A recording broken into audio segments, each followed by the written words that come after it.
आपकी बात आपके साथ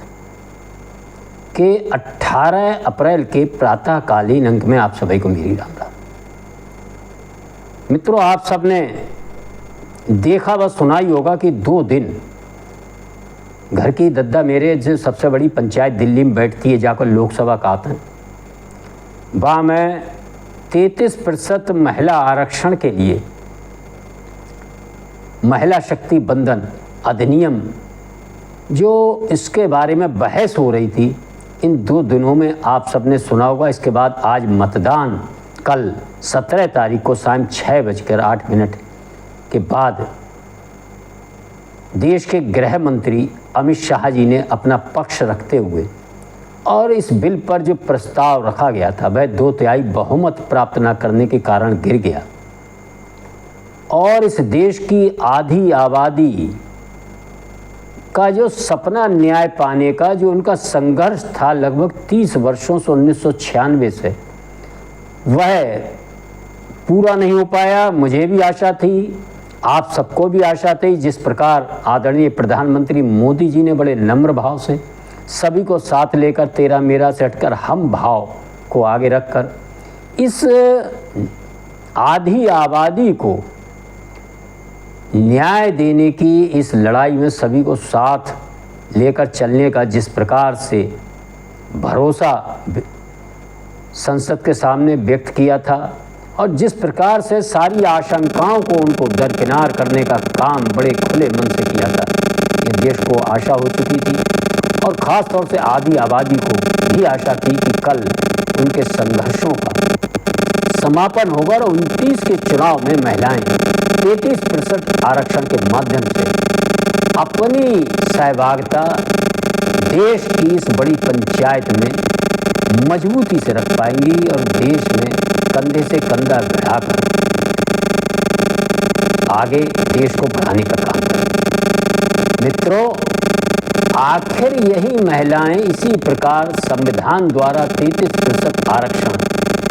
मिला था। इसमें पंचायत चुनाव, जिला पंचायत, क्षेत्र पंचायत, नगर निगमों के विभिन्न लगभग 14-15 लाख पदों पर बड़ी सफलता के साथ अपनी प्रतिभा का प्रदर्शन कर चुकी और इस स्वाद को चख चुकी है। मित्रों, इसी क्रम में आप देखते होंगे इन 30 वर्षों में महिला शक्ति ने हर प्रकार के क्षेत्र में देश में अपनी बहुत मजबूती से अपनी प्रतिभा के बल पर अपनी उपस्थिति दर्शाई है। वह चाहे सुरक्षा बल हो, चाहे मिलिट्री हो, चाहे वैज्ञानिक हो, डॉक्टर हो, नर्स हो, लेखपाल हो, भैया गांव-गांव में अब तो पंचायत सेक्रेटरी हो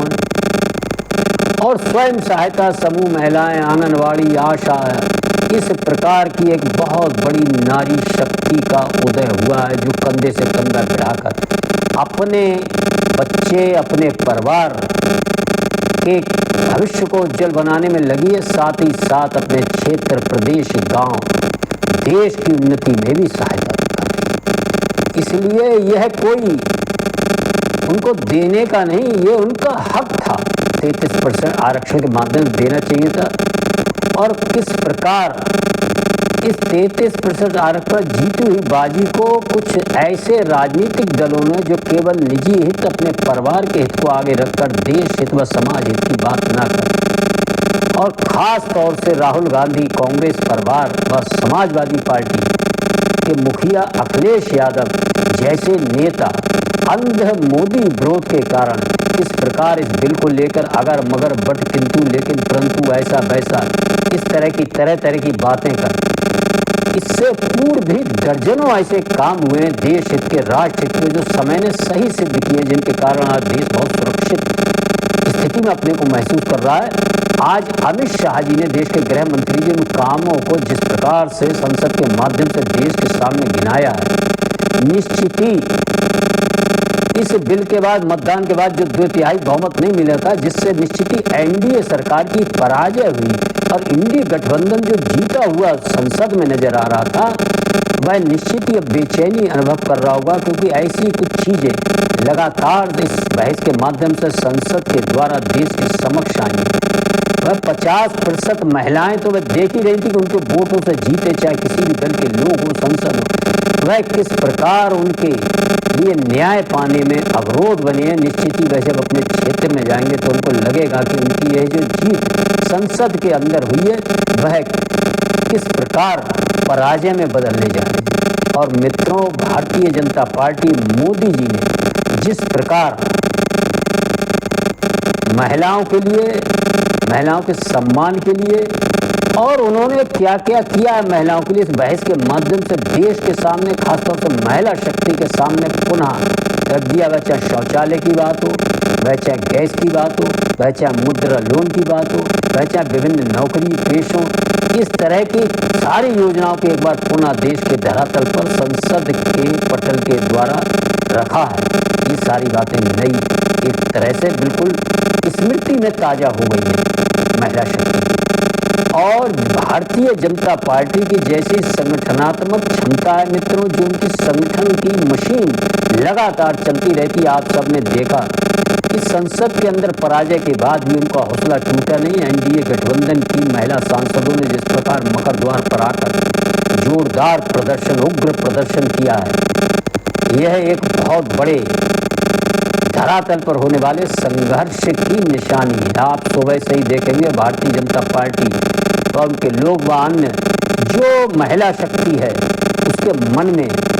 जो इन लोगों का जो व्यवहार संसद के अंदर देखा है और अपनी जीत पर, अपने भाषण पर कल जिस प्रकार की कुटिल मुस्कान लिए पत्रकारों के साथ बात करते राहुल गांधी जी नजर आए थे, निश्चित ही वह उनकी कुटिल मुस्कान इस देश की आदि शक्ति, महिला शक्ति व अन्य इस प्रकार के न्याय के पक्षधर लोग भूलेंगे नहीं। इस प्रकार की वह कुटिल मुस्कान थी जैसे कितनी बड़ी वह विजय प्राप्त कर जाए। इसका खमियाजा है इनकी उनकी कुटिल मुस्कान आने वाले समय में उनको व उनके साथियों को, खास तौर से समाजवादी पार्टी के मुखिया अखिलेश यादव को बहुत महंगी पड़ने वाली है, क्योंकि वह संसद के अंदर मुस्लिम महिलाओं के लिए प्रश्न उठा चुके थे और जिस प्रकार से सत्तारूढ़ दल की ओर से उनको जवाब मिला था कि वह चाहें तो अपने आधे पद संसद के व अन्य जो टिकट बांटे उनमें मुस्लिम महिलाओं को दे सकते हैं। इसमें सबसे पहला टिकट उनको अपनी पत्नी डिंपल यादव की जगह किसी मुस्लिम महिला को देना चाहिए। और इस प्रकार के निश्चित ही उनके सामने बहुत बड़ी चुनौती है। चुनाव में ये बहुत बड़ा मुद्दा बनने वाला है, खासतौर से अल्पसंख्यक महिलाओं में, कि खाली झूठ मूठ ओबीसी और मुस्लिम और अपने अल्पसंख्यक वोटों को बेवकूफ़ बनाने के लिए वह किस प्रकार की अनर्गल व दोगली बातें करते हैं, जबकि वो खूब जानते हैं कि धर्म के आधार पर इस प्रकार का आरक्षण की कोई व्यवस्था देश के संविधान में नहीं है। लेकिन इस वर्गों के, अल्पसंख्यक वर्गों के, अल्पसंख्यक के नाम पर उनको बौद्ध याद नहीं आते हैं, जैन याद नहीं आते, सिख याद नहीं आते, केवल एक वर्ग विशेष याद आता है। और जब टिकट देने की बात होती है, जब सरकार होती है, तो उन महिलाओं के लिए वह कुछ कर नहीं पाते हैं, उन महिलाओं को उनके हाल पर छोड़ देते हैं। ये प्रश्न 27 के चुनाव में समाजवादी पार्टी के सामने मुंह भाए खड़ा होगा। हर चुनावी सभा में निश्चित ही सत्तारूढ़ दल के, भारतीय जनता पार्टी व एनडीए गठबंधन के लोग उनको चुनौती देंगे कि वह संसद के अंदर बहुत चिंता व्यक्त कर रहे थे, अब उन्होंने कितनी मुस्लिम महिलाओं को अपनी पार्टी की ओर से संसद व विधानसभा का चुनाव लड़ने का मौका दिया। मित्रों, आप सब देखेंगे संसद में एक पटल पर जो मतदान के द्वारा 33% महिलाओं के आरक्षण के लिए जो लोग हारते हुए दिखे हैं और जो जीतते हुए दिखे हैं, आने वाले समय में देखेंगे आप देश के गांव-गांव, गली-गली, हर बूथ पर, घर-घर, आधी आबादी के बीच वह किस प्रकार हारने वाले जीतते नजर आएंगे और जीतने वाले जो कुटिल मुस्कान व्यक्त करते संसद से निकल रहे थे, वह किस प्रकार की हार की ओर तेजी से और जाएंगे और उनका क्या हश्र होने वाला है, ये हम सब आने वाले समय में देखेंगे। मित्रों, इस अंक में अपनी वाणी को विराम देते हुए मेरा आप सभी से अनुरोध है, मेरे ये अंक पसंद आने पर आप पूरा सुनकर लाइक करें, शेयर करें, चैनल को सब्सक्राइब करें। जय श्री राम, जय श्री वाल्मीकि भगवान, भारत माता की।